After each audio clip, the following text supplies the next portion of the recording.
Every story is different size. Everyone has their own opinion. And this is where we are going to know them all.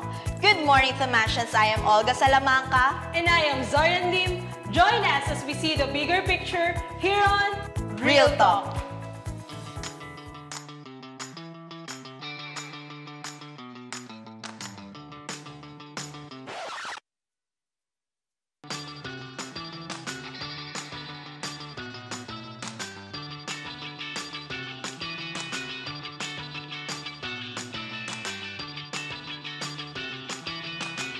Mama, nanay, mommy.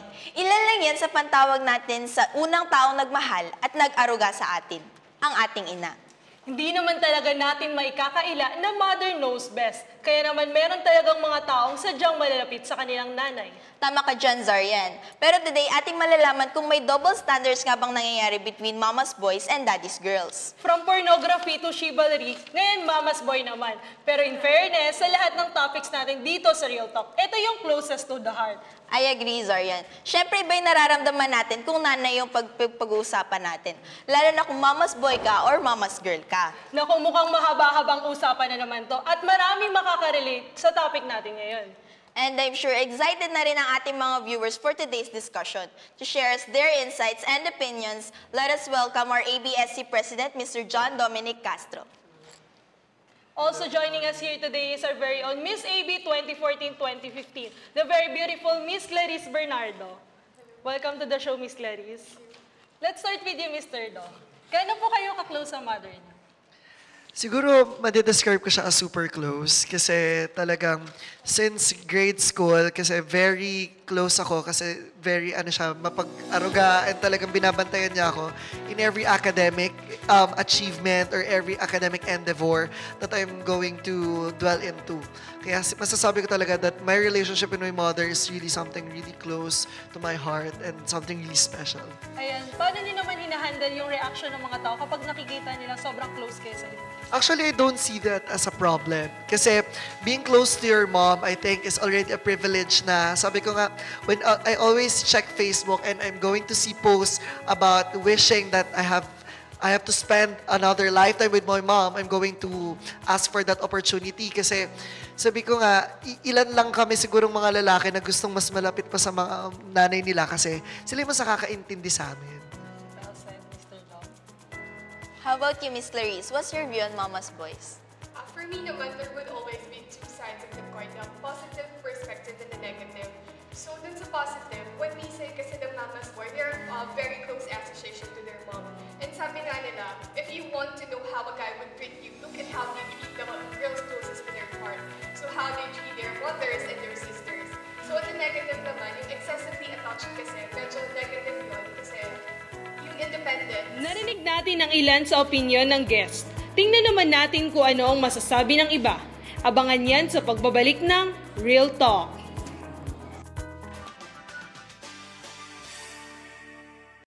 Welcome back to Real Talk. Before the break, nalaman natin ang iilan sa opinion ng guest regarding mama's boy. Ngayon, silipin naman natin kung ano pa ang masasabi ng iba. Panoorin natin to. Yes or no lang, naapektuhan ba yung tingin mo sa isang lalaki kapag nalaman mo na isa siyang mama's boy? Yes. Siguro yes. No. Yes. Hindi. Hindi. So, in what way naman nakaka-apekto pag nalaman mo siyang mama's boy? Kasi po, pag nalaman ko pong mama's boy siya, naiisip ko po na parang, ay, parati niyang sinusunod yung mom niya sa mga choices niya. Wala siyang sarili niyang choice. Parang like, kinakonsult pa yung mom niya sa mga bagay. Kasi parang pag close ka sa mama mo, lahat ng sinasabi ng mama mo kailangan mo sunod. Ako, no. Doesn't matter naman eh. Parang, okay lang. Parang hindi malaking basis kung mag-iiba yung tingin mo sa isang lalaki kung maging mama's boy siya. So ngayon naman, ano yung tingin mo sa mga daddy's girl? Yung daddy's girl naman, feeling ko, hindi na ano yun. Ay, parang may connection pa din siya siguro dun sa biological aspect siguro ng life. Kasi, syempre, yung girl, parang naghahanap siya ng something opposite niya, which is, nakikita niya si daddy. So, So ngayon, ano mas okay sa'yo? Yung daddy's girl o yung mama's boy? Yung daddy's girl. At least yun. Na ano pa rin yung, yung pagkalambing ng isang babae sa boys, lalo na sa fathers. Siguro daddy's girl. Kasi ang women, no offense, expected sila na maging, hindi naman expected, I mean, more of, parang yung guy yung usually nagiging gusto dapat maging independent, which sa girl hindi naman ganun kalaki. Ayan. Ngayong napanood na natin yung VTR, may mga points po ba na nagdi-disagree kayo or nag-a-agree kayo dun sa mga sinabi ng mga na-interview natin? Ms. Clarice? So ako, I agree dun sa sinabi niya na yung mama's boys, they have reliance dun sa choices na gustong maging gawin ng mommy. Because when we say mama's boy, it's a term being associated to boys who have excessive attachment to their moms when they are expected at a time na kailangang maging independent na sila. For example, economically independent or dapat gumagawa na sila ng decisions for their own. Pero, yung dependence to the choices of the mother is, I disagree na sobrang negative siya. Because when you consider the points that your mom would like you to consider, it's a very good thing for a man kasi sobrang nakaka-turn on yun than compared to boys who actually don't care about what your mothers have to say. Kaya naman po, Mr. Do. Actually, that's really my point. Kasi given that now, as men, we're going to consult our moms, di ba? At the end of the day, we still have that privilege and that freedom to choose whether or not we're going to consider such suggestions or comments from our parents, especially our moms. So from there, I think we have the best of both worlds. We consulted our parents, we consulted our mom, which is really close, which is the closest to our heart. At the same time, nabigyan kami ng independence to choose whether that is something beneficial to us or beneficial to the relationship, or should we say that we could stand by our own this time. So, nabanggit po doon yung pangungutya. Ms. Clarice, bakit kaya sa tingin mo may double standards na nangyayari sa mga isyong ito? Siguro double standards only happen when you think the man can already stand alone but choose not to. So, kinukutya siya kasi siguro he has the choice, pero ayaw niya. But because he thinks that his mom would always be there for him. And for me personally, it's a turn off when I see a guy whose decisions would always patterns to the mom's behavior. Parang anak, gawin mo yan, without consulting himself. So ang pangungutya lang only happens is on the character of the guy, how he takes the points being suggested by the mother. Ngayon, atin namang tunghayan ang interview mula sa isang mama's boy upang mas malawakan pa ang pagkakaintindi natin sa isyong ito. Let's watch this when we come back here on Real Talk.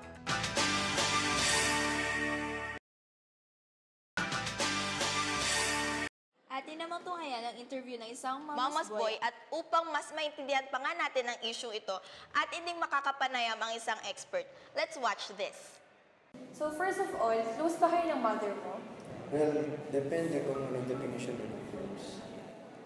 Yung closeness niyo ba yung parang sa pang-mama's boy? Parang, ganun yung sinasabi nila. Yes. Nahihiya ka ba kapag tinatawag ka nilang mama's boy? Yes. Bakit ka nahihiya? Kasi, nag-18 na ako. Second year college na ako. Pero, baby pa rin ako. Baby tingin nila sa akin. So, mga kabakata ko naman, pag nagkukulitan kami, may mamanag na lang bigla na, uy, tama na, magagalit ng mama na yan. Lagot kayo doon. Sa mga pag-desisyon naman, iniisip nila lagi sa mami ko, hindi sa akin. Pa, dyan akong katanda ako, nakakababa rin ng confidence bilang lalaki. So, sa palagay mo ba, magkaiba yung tingin ng society natin pagdating sa mga mama's boy and sa daddy's girl? Oo, sobra.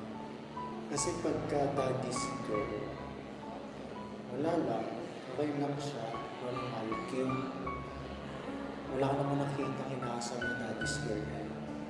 Pero kapag mama's boy ka, magbabatingin sa'yo.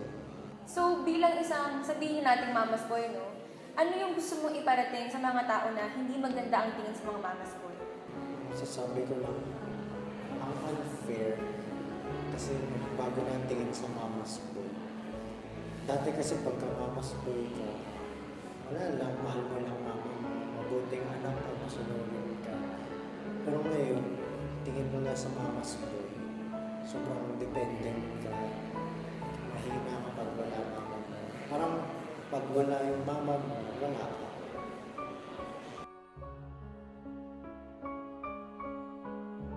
Bakit po kaya medyo negative po yung perception ng society natin when it comes to mama's boys po? Unlike kapag sa mga daddy's girl.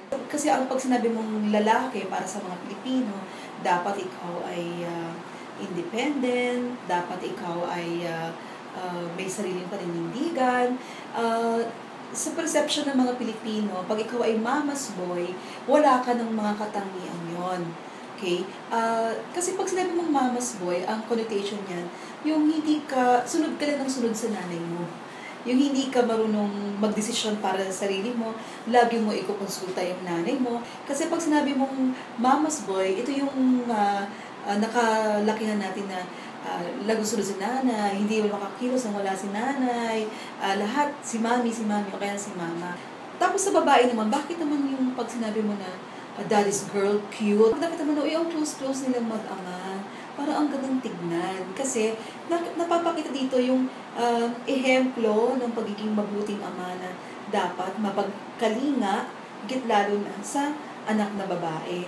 Ayun, so last naman po, paano po kaya nabuo yung ganitong klaseng perception po ng society? Mayaman ang ating bansa, hindi lamang sa mga likas na kayamanan, no? Maraman din tayo sa mga kasabihan, mga kaugaliang minsan pag magaganda, pinagpapatuloy.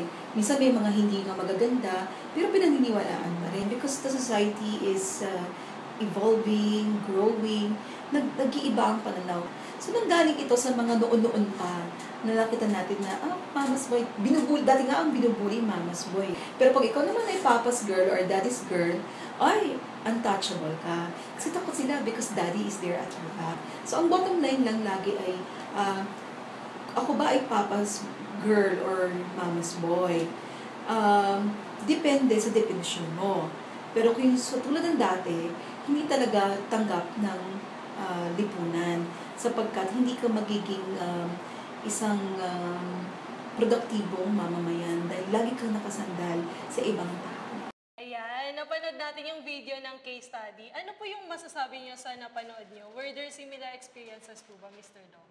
Actually, ang first comment ko, nakaka-disappoint na meron pa rin pala talaga mga tao na iniisip sa pagiging mama's boy ay mali. Gaya nga nung sinabi ng ating expert, kasi it's about gender stereotyping eh. It's exemplifying your gender role. Even though that it's expected to a man to be independent, to be self-reliant, I think there's nothing wrong if we consult our decisions from those people that we consider experts already in that kind of aspect, which is also our mothers, diba? And also, gaya nga ng sinabi ni ma'am, perspectival din siya in a sense that you must know the definition and the standard of what is a mama's boy and what is a daddy's girl. Well said, Mr. Dom. How about you, Miss Clarice? Do you think nag-iiba ba yung reaction ng mga tao kapag sinasabi nila na daddy's girl yung isang tao? So like dun sinabi nun sa interview with the guy, sabi niya, bakit kapag girls, it's normal, tas biglang cute.